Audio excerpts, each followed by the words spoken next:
আসসালামু আলাইকুম রহমতুল্লাহি ওয়া বারাকাতুহু। পরম করুণাময় অসীম দয়ালু আল্লাহর নামে শুরু করি। শান্তি রহমত কুদরত বর্ষিত হোক মহানবী হযরত মুহাম্মদ সাল্লাল্লাহু আলাইহি সাল্লাম এবং পৃথিবীর সমস্ত মুমিন মুমিনাত মুসলিমাত এবং সেই সমস্ত ফিলিস্তিনি ভাই বোন শিশু যারা নির্মমভাবে নিরপরাধ হওয়া সত্ত্বেও যাদেরকে হত্যা করা হয়েছে, তাদেরকে বোমার আঘাতে শরীরটা ছিন্ন বিচ্ছিন্ন করে দেওয়া হয়েছে, সেই সমস্ত শহীদি ভাই বোন এর উপর শান্তি বর্ষিত হোক। আজকে যে বিষয়টা নিয়ে বলতে চাচ্ছি সেটা হচ্ছে ইসরায়েলি পণ্য যে কারণে বর্জন করব। ইসরায়েলি পণ্য বর্জন করা আমাদের ইমানি দায়িত্ব। এই সম্পর্কে পবিত্র কোরআন হাদিসে বলা হয়েছে, যখন কোনো মুসলমান জাতির সাথে অন্য কোনো জাতির যুদ্ধ হবে, কোনো মুসলমান জাতির সাথে অন্য কোনো জাতির যুদ্ধ হবে, তখন এক মুসলিম অপর মুসলিম, এক মুমিন অপর মুমিন, তারা বন্ধু হবে।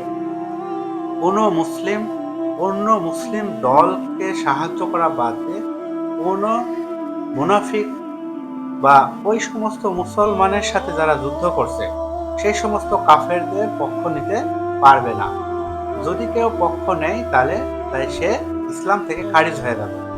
ইমান ভাঙার 10টা কারণের মধ্যে এটা একটা কারণ, যে যদি মুসলমানের সাথে কাফেরদের যুদ্ধ লাগে তাহলে মুসলমানের পক্ষ না নিয়ে কেউ যদি কাফেরের পক্ষ নেয় তাহলে তার ইমান নষ্ট হয়ে যাবে, তার ইমান থাকবে না এবং সে মুনাফিক হবে।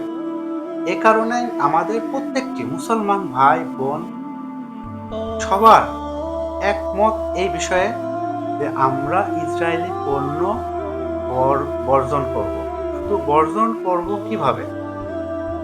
এ বিষয়ে আমরা দেখছি অনেকেই অনেক দোকান থেকে সেভেন আপ, কোকা কোলা, বিভিন্ন ইসরায়েলি পণ্যগুলো কিনে আমরা নষ্ট করছি, ধ্বংস করছি। এটা আমাদের ইমানি দায়িত্ব না। আমাদের ইমানি দায়িত্ব হচ্ছে ইসরায়েলি পণ্য বাংলাদেশে আমদানি করা নিষিদ্ধ করতে হবে। যারা বাংলাদেশে ইসরায়েলি পণ্য নিয়ে আসছে তাদেরকে ধরতে হবে এবং যে সমস্ত প্রতিষ্ঠান বাংলাদেশে ইসরায়েলি পণ্য তৈরি করছে ওই সমস্ত প্রতিষ্ঠান বন্ধ করতে হবে। ওই সমস্ত র মেটেরিয়ালসগুলো ধ্বংস করতে হবে যা ইসরায়েল হতে এসেছে।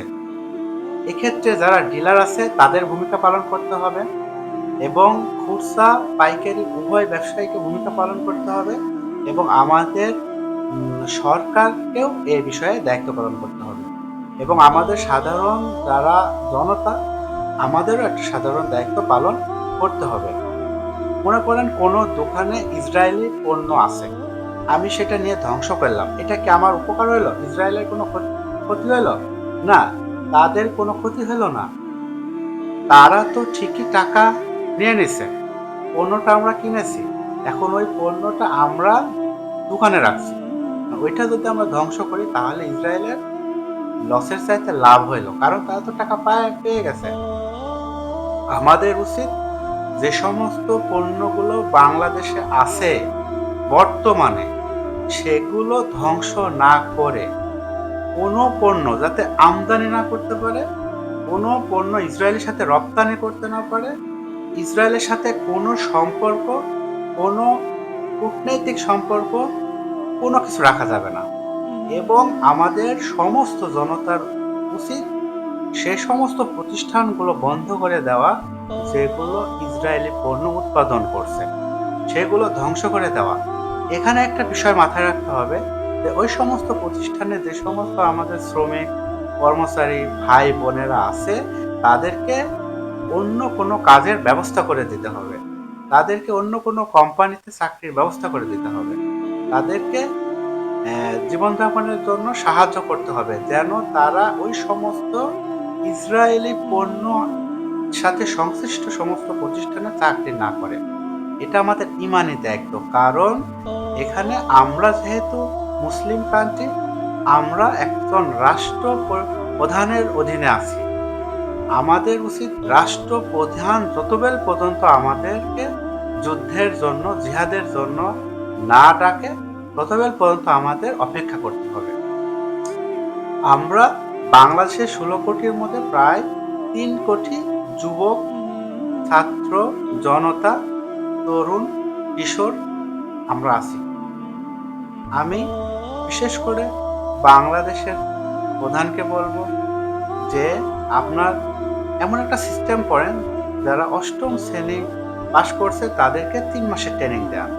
8ম শ্রেণী থেকে মাস্টার্স সকল শিক্ষা প্রতিষ্ঠানে সকল ব্যক্তি যারা পড়াশোনার সাথে জড়িত, যারা পড়াশোনার সাথে জড়িত না তারাও, তাদেরকে অন্তত 3 মাসের একটা ট্রেনিং দেওয়া উচিত।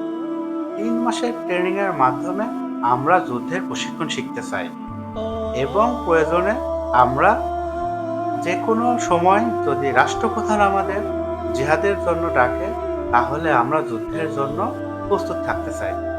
আমরা যখন 3 কোটি মুসলিম তাওহীদি জনতা যুদ্ধের জন্য প্রস্তুতি থাকবো, তখন আমাদের প্রতিবেশী রাষ্ট্র, অন্যান্য রাষ্ট্র, যে কোনো রাষ্ট্র আমাদের দিকে চোখ রাঙাতে অনেক ভয় পাবে। এক্ষেত্রে অস্ত্রের বিষয়ে আমাদের এমন করে প্রশিক্ষণ দেওয়া উচিত যেন আমরা সমস্ত অস্ত্র চালাইতে পারি। আমার দেশে অস্ত্র কম, তাই কি হয়েছে, অনেক রাষ্ট্র আছে যেগুলোতে আমরা অস্ত্র পাইতে পারি। আমরা এমনভাবে প্রশিক্ষিত হইতে চাই যে আমরা ওই সমস্ত অস্ত্র নিয়ে যুদ্ধ করতে যাইতে পারি এবং প্রয়োজনে ভবিষ্যতে আমরা যুদ্ধের একটা প্রিপারেশন নিয়ে থাকতে পারি। তো এই মূল বিষয়ের ক্ষেত্রে আমরা ভাই যেটা বোঝাতে চাইতেছি, আমরা ইসরায়েলি পণ্য অবশ্যই বর্জন করব। সেটা কিভাবে আমরা উৎপাদন বর্জন করব এবং আমরা আমদানি রপ্তানি বর্জন করব। আমরা ডিলার যারা আছে তারা তাদের সাথে ব্যবসা বন্ধ করবে, যারা পাইকারি ব্যবসা আছে তারাও তাদের পণ্য কিনবো না, আর যারা খুচরা ব্যবসায়ী আছে আমরাও তাদের পণ্য বিক্রয় করব না। এই সময়টা থাকবে কোন পর্যন্ত? যতদিন ইসরায়েলি ফিলিস্তিনের উপর যুদ্ধ করবে, নিরপরাধ মুসলিমদের হত্যা করবে, ততদিন পর্যন্ত তাদের পণ্য আমরা ক্রয় বিক্রয় থেকে দূরে থাকব। কারণ পবিত্র কোরআন আল্লাহ পাক বলছে, যদি কাফেররা তোমাদের সাথে যুদ্ধ করে তবে তোমরা তাদের সাথে যুদ্ধ করো ততদিন পর্যন্ত যতদিন তারা তোমাদের কাছে আত্মসমর্পণ না করে।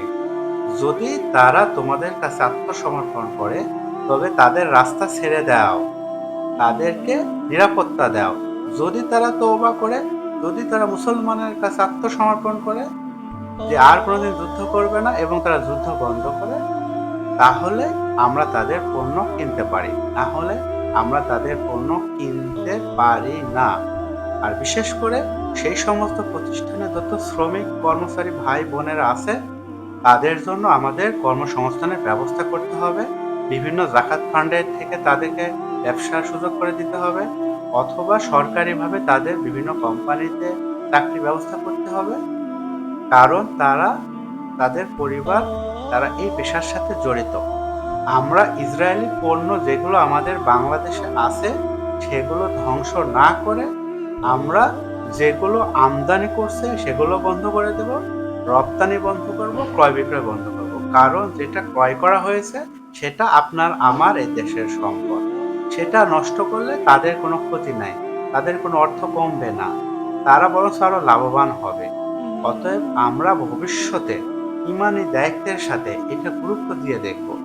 আপনারা অনেকেই মনে করছেন যে শুধুমাত্র মুখের কথা যে ইসরায়েল পণ্য আমরা বর্জন করব, কিন্তু আপনি ইসরায়েল পণ্য আবার কিনে নিয়ে আসছেন। ভাই, এটা আমরা অবশ্যই অন্তর থেকে এটা আমরা বর্জন করব, আমরা কিনবো না। কারণ এখন মুসলিমের সাথে ইসরায়েলের সাথে যুদ্ধ হচ্ছে, ফিলিস্তিনি ইসরায়েল, গাজা ইসরায়েল। অতএব এক পক্ষ মুসলমান, এক পক্ষ কাফের। আপনি কোন পক্ষ নেবেন? আপনি যদি কাফেরের পক্ষ নেন, আপনি মুসলিম থেকে খারিজ হয়ে যাবেন, আপনি মুনাফিক হয়ে যাবেন, আপনি একজন নিকৃষ্ট হয়ে যাবেন। আর যদি আপনি মুসলমানের পক্ষ নেন, তাহলে আপনি ইমানদার থাকবেন।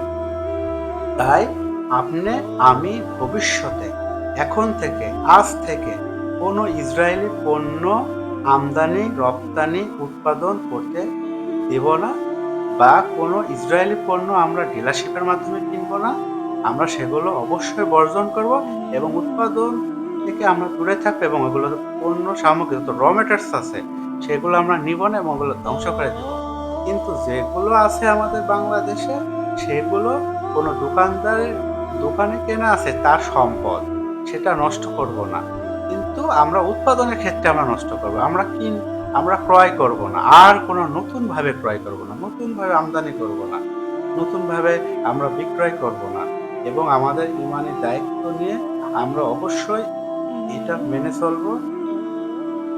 আল্লাহ পাক আপনাকে, আমাকে, সবাইকে ইসরায়েলি পণ্য থেকে দূরে রাখার তৌফিক দিক এবং আল্লাহ ফিলিস্তিন গাজা ভাইদের যেন বিজয় লাভ করে এই দোয়া করি এবং আমাদের যুদ্ধের প্রিপারেশন ভবিষ্যতে জিহাদের জন্য আমরা যেন সেভাবে প্রস্তুতি নিতে পারি সেই বিষয়েও আমরা গুরুত্ব দিয়ে আমরা যে যেখান থেকেই পারি ভবিষ্যতে যদি রাষ্ট্রপ্রধান ডাক দেয় যুদ্ধের জন্য আমরা অবশ্যই যুদ্ধে ঝাঁপিয়ে পড়ব এবং আমাদের মুসলমান ভাই বোন তাদেরকে রক্ষা করার চেষ্টা করব। এ ওয়াদা এবং এই প্রতিশ্রুতিতে আমরা যেন আমাদের সময়টা এখন থেকে প্রিপারেশন নিতে পারি। সবাই ভালো থাকবেন। আসসালামু আলাইকুম রহমতুল্লাহ।